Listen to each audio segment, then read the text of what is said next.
मधुरभाषा संस्कृतम्, मृदुलभाषा संस्कृतम्।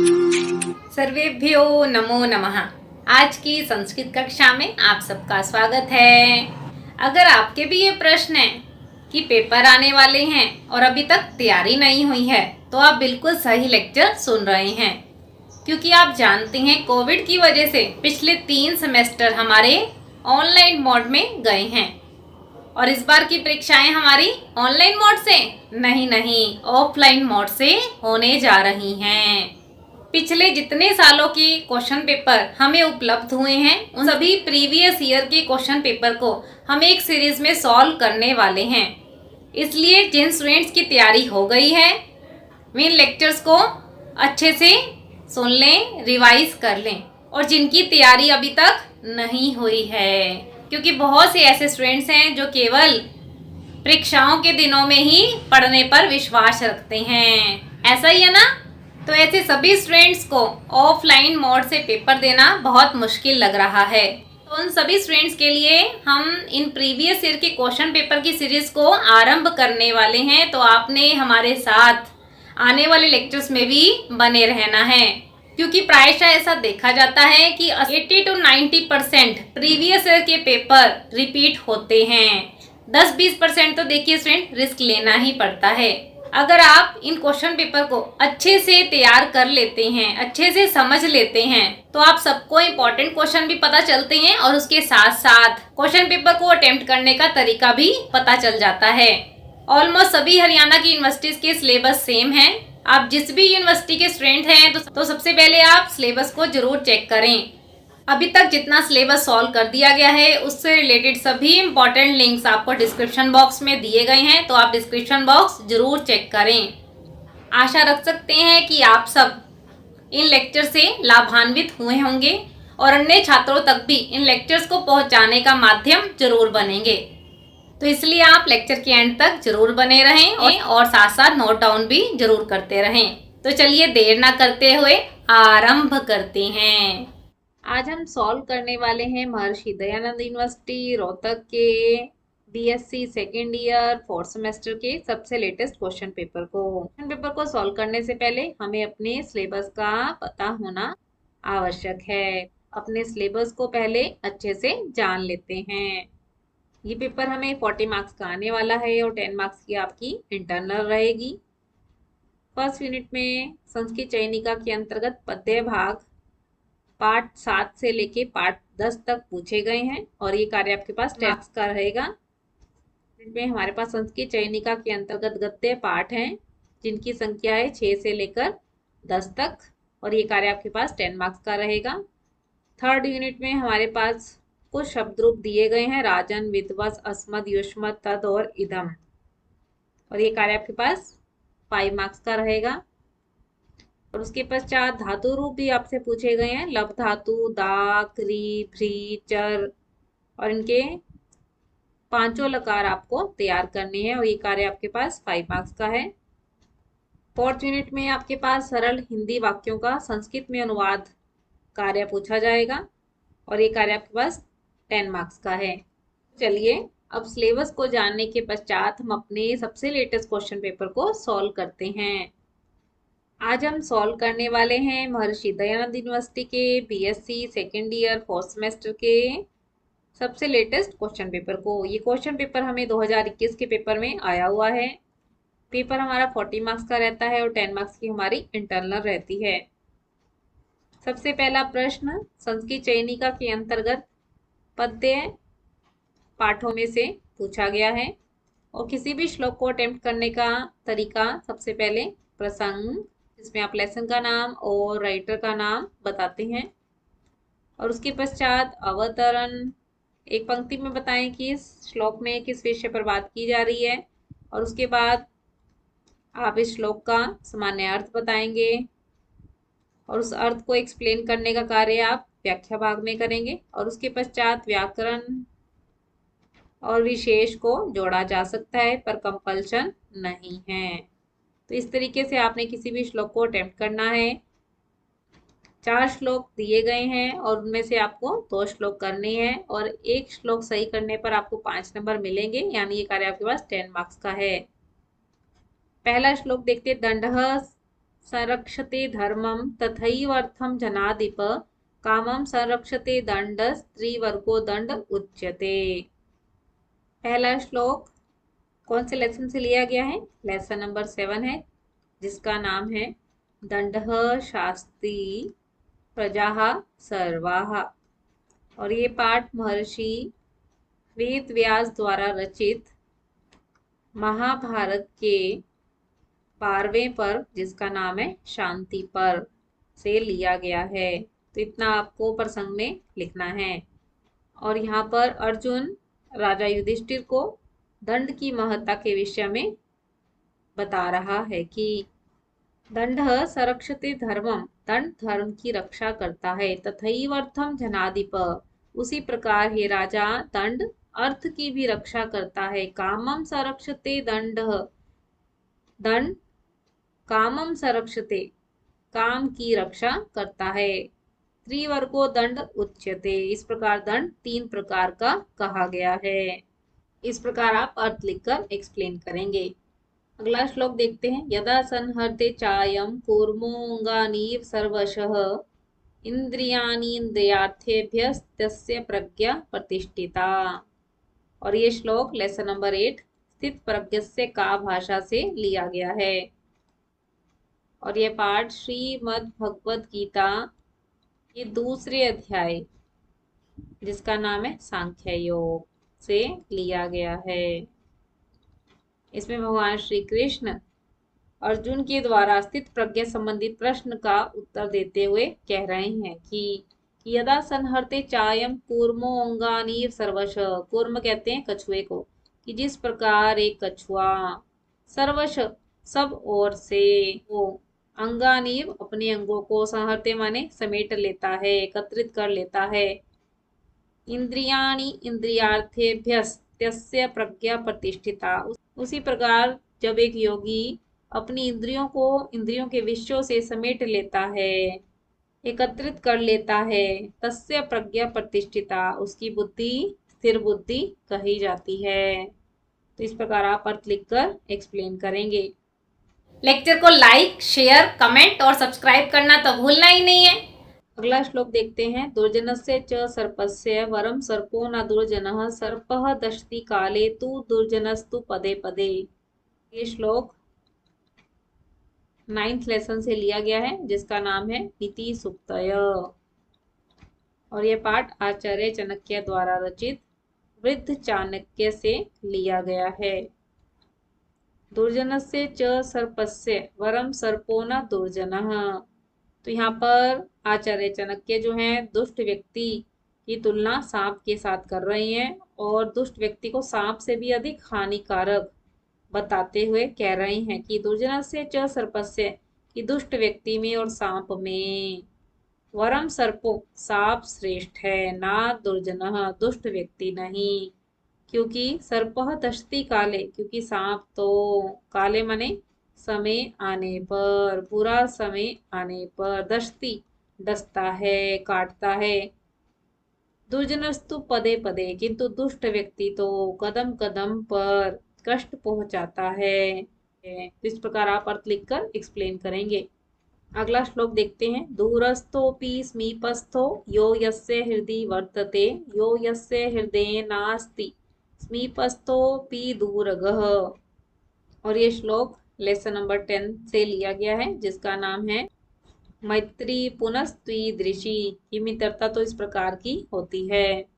दूरस्थोपि समीपस्थो यो यस्य हृदय वर्तते, कि जो मित्र जिसके हृदय में रहता है, दूरस्थोपि वह दूर होता हुआ भी, समीपस्थ पास में ही रहता है, यो यस्य हृदय नास्ति, परंतु जो जिसके हृदय में नहीं रहता है, समीपस्थो वह समीप होते हुए भी, दूरगः दूर रहता है। कहने का तात्पर्य यह है कि सच्ची मित्रता हृदय से होती है, उसमें कोई बनावटीपन या दिखावटीपन नहीं होता है। सच्चा मित्र दूर रहकर भी मानो मन में सदा रहता है। परंतु जिसके हृदय में प्रेम नहीं है वह पास में रहकर भी दूर ही प्रतीत होता है। तो इस प्रकार आप अर्थ लिखकर एक्सप्लेन करेंगे। अगर आप चैनल पे नए आए हैं तो चैनल को सब्सक्राइब कीजिए और साथ में लगे बेल आइकन को प्रेस करके ऑल को सिलेक्ट कर लीजिए ताकि आने वाली सभी नोटिफिकेशन सबसे पहले आपको मिले। दूसरा प्रश्न देखते हैं। किन्हीं दो गद्यांशों का सरलार्थ कीजिए। 4 गद्यांश दिए गए हैं और आपको 2 गद्यांश करने हैं और एक सही करने पर आपको 5 नंबर मिलने वाले हैं और ये कार्य आपके पास 10 मार्क्स का है। तो किसी भी गद्यांश को सॉल्व करने का तरीका वही है जैसे आपने श्लोक में किया था। प्रसंग लिखेंगे जिसमें लेसन का नाम और राइटर का नाम आएगा। उसके बाद अवतरण के अंतर्गत हम शिक्षा को जोड़ते हैं कि किन पात्रों के माध्यम से क्या शिक्षा दी गई है और उसके बाद हम इस गद्यांश का सामान्य अर्थ लिखते हैं और उसके पश्चात व्याकरण या विशेष अंश को जोड़ा जा सकता है पर कंपल्शन नहीं है। तो चलिए पहला गद्यांश देखते हैं। अथ भगवता क्रुद्धेन। अब थोड़ा सा आपने गद्यांश अच्छे से पढ़ लेना है तो साथ ही आपको पता चल जाएगा कि कौन सा लेसन है। तो ये लेसन नंबर 9 है जिसका नाम है दो पुसुंद कथा। लेसन नारायण पंडित द्वारा रचित हितोपदेश से लिया गया है। चलिए देखते हैं। अथ भगवता क्रोधेन। इसके पश्चात भगवान शिव के क्रोधित होकर भी वरदान से आवश्यकतया वरदान की आवश्यकता होने के कारण विचारों में मूर्ख उन दोनों को पार्वती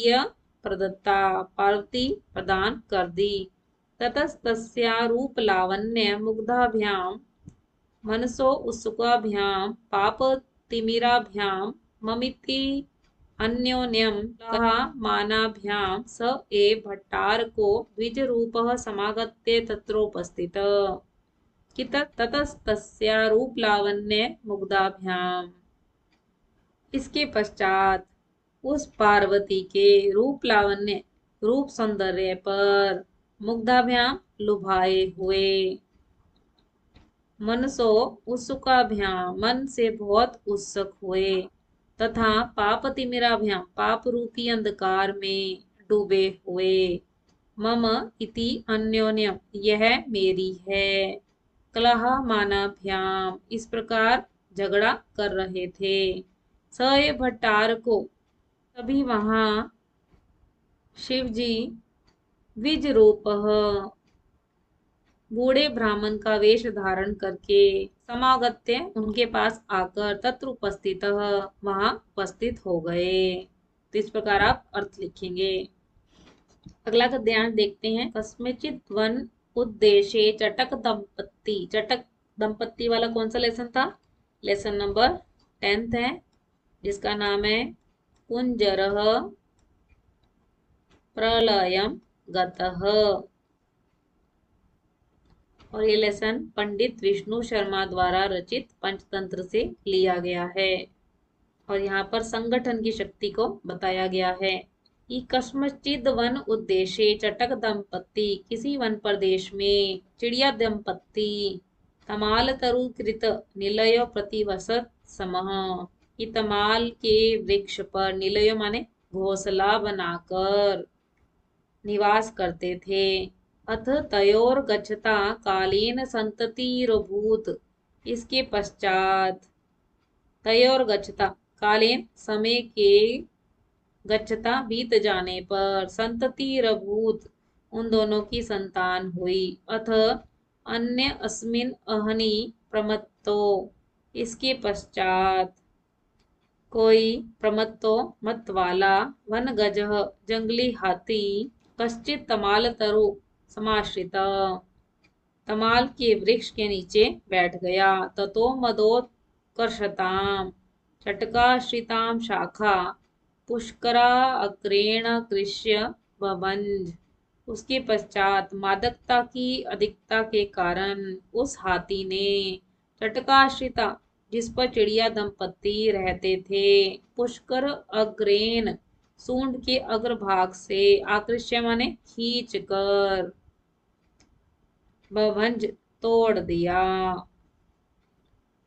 तो यहाँ पर बताया गया है कि एक कीड़ा चिड़िया तमाल वृक्ष पर घोंसला बनाकर रहते थे। तो उसी वृक्ष के नीचे एक दिन मतवाला हाथी आया और उसने मादकता के प्रभाव के कारण जिस शाखा पर चिड़ा और चिड़िया अपना घोंसला बनाकर रहते थे उस शाखा को अपनी सूंड से खींच दिया। इस प्रकार आप अर्थ लिखेंगे। अगला गद्यांश देखते हैं। कुकरो ब्रूते भद्र। कुत्ते और गधे वाली कहानी कौन सी थी? लेसन नंबर 8 है। प्राधिकार चर्चा परिवर्जयेत। और यह पाठ नारायण पंडित द्वारा रचित हितोपदेश से लिया गया है। और यहाँ पर बताया गया कि दूसरों के अधिकार की चर्चा नहीं करनी चाहिए। कुकरो ब्रूते, कुत्ता बोला, भद्र, हे भाई, मम नियोगस्य चर्चा त्वया न कर्तव्या, कि मेरे कर्तव्य की चर्चा तुझे नहीं करनी चाहिए। त्वमेव किम न जानासि, क्या तुम नहीं जानते, यथा तस्यः निर्षम गृह रक्षां करोमि, कि मैं दिन रात, अनिर्षम माने मैं दिन रात उसके घर की रक्षा करता हूँ। यतोयम चिरान निवृत्तो मम उपयोगम ना जानाति, क्योंकि वह चिरकाल से, निवृत्त माने चिंता से रहित हुआ, मम उपयोगम मेरे उपयोग को नहीं जानता है। तेन अधुनापि मम आहार दाने, वह अब भी मेरे आहार दाने माने भोजन देने में मंदादरह कम रुचि दिखाने लगा है। यह कुत्ता गधे को कह रहा है कि मैं नहीं भोंकूंगा, मैं स्वामी को नहीं जगाऊंगा, क्योंकि स्वामी जो है मेरे भोजन देने में कम आदर वाले हो गए हैं, इसलिए मैं भी अपने स्वामी के प्रति इस कर्तव्य को नहीं निभाऊंगा। इस प्रकार आप अर्थ लिखेंगे। अगला गद्यांश देखते हैं। अतः सूचिमुखो नाम पक्षी। सूचिमुख नाम के पात्र कौन सी कहानी में थे? लेसन नंबर 6 है, जिसका नाम है ना शिष्यायो उपदिश्यते। और यह पंडित विष्णु शर्मा द्वारा रचित पंचतंत्र से लिया गया है। और यहाँ हमें शिक्षा बताई गई है कि अयोग्य शिष्य उपदेश के योग्य नहीं होता है।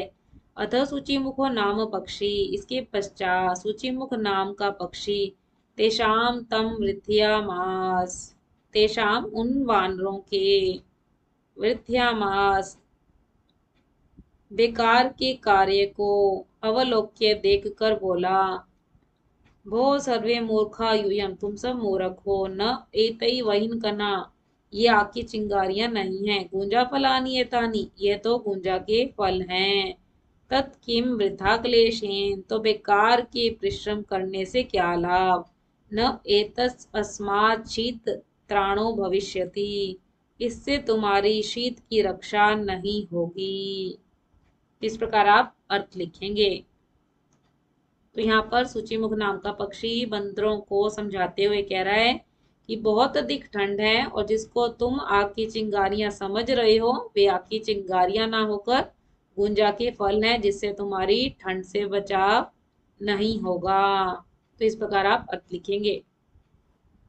अगला प्रश्न देखते हैं। अस्मद और विध्वंस में से किसी एक शब्द के संपूर्ण रूप लिखने और एक कार्य आपके पास 5 मार्क्स का है। तो इसमें से जो सरल लगे आप पहला अटेम्प्ट कर सकते हैं। अगला प्रश्न है। दा और क्री धातु में से किसी एक धातु के पाठ्यक्रम अनुसार पांचों लकारों में संपूर्ण रूप लिखने हैं। कोई भी एक धातु लीजिए और उसके पांचों रूप आपने लिखने हैं। तो इस प्रकार ये कार्य आपके पास 5 मार्क्स का है। अगर इस लेक्चर ने आपकी किसी भी तरीके से हेल्प की है, आपके डाउट्स को दूर किया है, तो एक प्यारा सा कमेंट जरूर करके बताएं। अगला प्रश्न देखते हैं। किन्हीं 5 वाक्यों का संस्कृत में अनुवाद कीजिए। 5 वाक्य आपको करने हैं और हर एक वाक्य आपके पास 2 नंबर का है, यानी ये कार्य आपके पास 10 मार्क्स का है। पहला वाक्य देखते हैं। आप कहाँ रहते हैं? भवान। अगर स्त्रीलिंग बनाना है तो भवती भी बन सकता है। यहाँ पर भवती। कहाँ के लिए? कुत्र वसति। अगला वाक्य है। राम पत्र लिखता है। बहुत ही सरल है। राम पत्रम लिखति। अगला वाक्य। संस्कृत परिष्कृत भाषा है। संस्कृत भाषा परिष्कृत भाषा अस्ति। देखिए कितने सरल वाक्य आए हैं, थोड़ा ध्यान से बनाइए तो कहीं पर भी नंबर नहीं कटेगा। अगला वाक्य, गंगा पवित्र नदी है। गंगा पवित्रा नदी अस्ति। अगला वाक्य है, देवदत्त महाविद्यालय जाता है। देवदत्तः महाविद्यालयं गच्छति। अगला वाक्य, शीला ने गीत गाया। शीला गीतम अगायत। लंग लकार का प्रयोग करेंगे तो अगायत बनेगा। कत्वतु प्रत्यय का प्रयोग करेंगे तो गीतवती बनेगा। और अधिक सरल करना है तो लट लकार के साथ स्म भी लगा सकते हैं, गायती स्म। जो आपको सरल लगे वह आप प्रयोग करें। ठीक है स्टूडेंट्स। अगला वाक्य, शोर मत करो। मना करने के योग में तृतीय विभक्ति का प्रयोग किया जाता है और उसके लिए हम अलम शब्द का प्रयोग करते हैं, तो यहाँ बनेगा अलम। शोर को कहते हैं कोलाहल, तो तृतीय विभक्ति लगाइए, अलम कोलाहलेन। अगला वाक्य, वृक्ष से पत्ते गिरते हैं। अलग होने के योग में पंचमी विभक्ति का प्रयोग किया जाता है। वृक्षात पत्तों की संख्या ज्यादा है तो ये बनेगा पत्राणि पतंती। अगला वाक्य, सत्य भाषण पाप है। मिथ्या भाषणम पापम अस्ति। अगला वाक्य है, भारतवर्ष संपन्न राष्ट्र है। भारतवर्षम संपन्नम राष्ट्रम अस्ति। इससे रिलेटेड संस्कृत चयनिका के गद्य पद्य पाठ, शब्द रूप, धातु रूप और अनुवाद संबंधित सभी कार्य जो है उनके लिंक्स आपको डिस्क्रिप्शन बॉक्स में दिए गए हैं, तो आप डिस्क्रिप्शन बॉक्स जरूर चेक करें। तो इस प्रकार आपको क्वेश्चन पेपर सॉल्व करना है। आज की कक्षा में हमने प्रीवियस ईयर के क्वेश्चन पेपर को सॉल्व किया। आशा रख सकते हैं कि आपने इस लेक्चर को बहुत ध्यान से सुना होगा और साथ साथ नोट्स भी बनाए होंगे। अगर आपका इन क्वेश्चन पेपर से रिलेटेड कोई भी डाउट है तो आप कमेंट बॉक्स में जरूर बताएं। आपकी कोई सजेशन हो तो वह भी आप हमें कमेंट बॉक्स में बता सकते हैं। आपको लेक्चर कैसा लगा यह भी आप कमेंट बॉक्स में जरूर बताएं। अगर आपको लेक्चर अच्छा लगा तो आप इसे लाइक कीजिए, ज़्यादा से ज़्यादा अपने फ्रेंड्स के साथ शेयर कीजिए। और अगर आप संस्कृत की अपडेट के साथ जुड़ा रहना चाहते हैं, संस्कृत सीखना चाहते हैं, सिलेबस कवर करना चाहते हैं तो चैनल को सब्सक्राइब भी जरूर कीजिए। आप हमें फेसबुक और इंस्टाग्राम के पेज पे भी फॉलो कर सकते हैं। ऐसी नई अपडेट्स और नए टॉपिक के साथ हम मिलते रहेंगे। नमो नमः। नमः संस्कृताय। All the best friends.